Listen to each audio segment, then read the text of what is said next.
Hello.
Okay, मैं दूसरा connect कर लेती हूँ एक बारी, प्लीज आप वेट करो।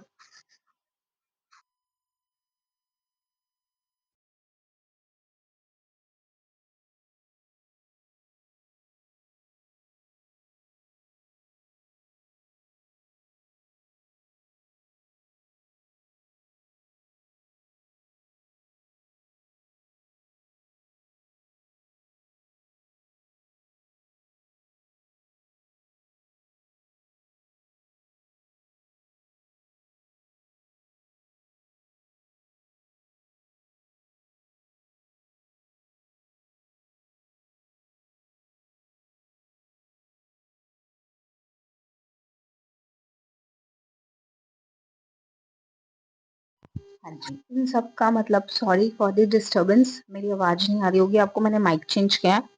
तो इन सब का मतलब जो होता है, क्या होता है? दी या फिर द, जो भी हम पढ़ते हैं अकॉर्डिंग टू दी वहाँ पे क्या कंडीशन चल रही है सेंटेंस की। एंड इन सब का मतलब होता है दी और द। एंड जैसे हम, अब हमने ये डैडी दास जी ये सब तो दा हो गया, बट ए के लिए भी तो कुछ यूज होता होगा जर्मन में। A, a book, a car, an apple, an orange, ऐसे भी बोलते हैं हम। अ बुक, यहाँ पे क्या लिखते हैं? अ बुक, एन ऑरेंज, ऐसे लिखते हैं ना हम। तो इस ए के लिए भी तो हम कुछ यूज करते होंगे ना। तो यहाँ पे जर्मन में ए के लिए हम क्या करते हैं? यूज आइन। आइन। अब इसके भी केसेस ही होते हैं अगेन। जर्मन में हर चीज आर्टिकल होती है, आर्टिकल के बेस पे ही होते हैं।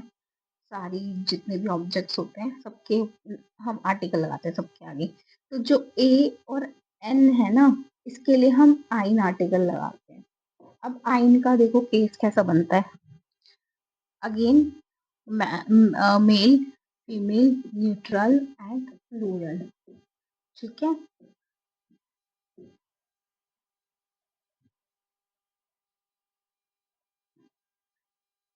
Nominative, accusative and dative. And dative. Table बना दिया हमने। टेबल के अंदर देखो, आइन, आइन, आइन। प्लूरल के लिए कुछ नहीं होता। फिर आइनन, आइने, आइन। प्लूरल के लिए कुछ नहीं है एक्कुजेटिव में। फिर आइनम, आइनर एंड आइनम। अगेन सिर्फ प्लूरल के लिए कुछ नहीं है, ठीक है। ये टेबल है। आइन, आइने, आइन, आइनन, आइने, आइन, आइनम, आइनर, आइनम। Nominative, accusative, dative, male, female, neutral. हमें ना ये लर्न करना है, ठीक है।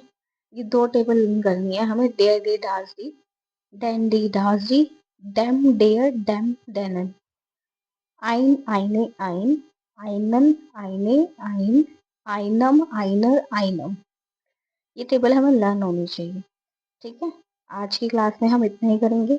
नेक्स्ट सेशन में मैं आपको वोकैबुलरी कराऊंगी, ठीक है। मैंने आपको ग्रामर के काफी टॉपिक्स करा दिए हैं, एक्कुजेटिव, नॉमिनेटिव, डाटिव के केसेस करा दिए। फिर मैंने आपको पर्सनल प्रोनाउन करा दिया, इश, डू, वियर, इनन, ये सब करा दिया। और फिर मैंने आपको टेबल्स भी करा दी, डेयर, डी, डास, डी वाले, आइन, आइनन वाले। नेक्स्ट मैं या तो आपको, आप सजेस्ट करो, वोकैब्स कराऊं मैं आपको, वोकैबुलरी वर्ड्स कराऊं, या फिर मैं आपको प्रेपोजिशन कराऊं, क्योंकि दोनों ही बहुत यूजफुल है। उसके बाद हम नॉन स्टॉप सिर्फ सेंटेंस बनाने का काम करेंगे और एक्सप्रेशन करेंगे, मीन्स स्पोकन जर्मन करेंगे। छोटे छोटे सेंटेंसेस बनाएंगे, छोटे छोटे इंट्रोडक्शन करेंगे हम जर्मन में, एक एक मिनट का, दो दो मिनट का। तो यहाँ से हम अपनी स्पोकन जर्मन स्टार्ट करेंगे। आप लोगों को कैसा लग रहा है मेरा लेक्चर, प्लीज बताओ, कमेंट करो। और अगर कुछ इम्प्रूवमेंट है तो वो भी आप मुझे बताओ, सजेस्ट करो कि मैं कैसे कर सकती हूँ और अच्छा। बच्चों, ओ सॉरी, आप लोगों को विजिबल नहीं हो रही है स्क्रीन ढंग से, सॉरी, ठीक है। हाँ जी, अब आपको दिख रहा होगा। आइन, आइने, आइन, आइनन, आइने, आइन, आइनम, आइनर, आइनम। ये N D, N A D है नीचे, नॉमिनेटिव, एक्कुजेटिव और दाटिव, ठीक है। अब आप मुझे बताओ कि वीडियो कैसी थी। छोटी, शॉर्ट, क्रिस्प। मैं नहीं चाहती हम बर्डन बनाए, छोटे छोटे टॉपिक्स को कवर करके हमारी जर्मन बहुत अच्छी हो जाएगी। Okay, bye bye, see you.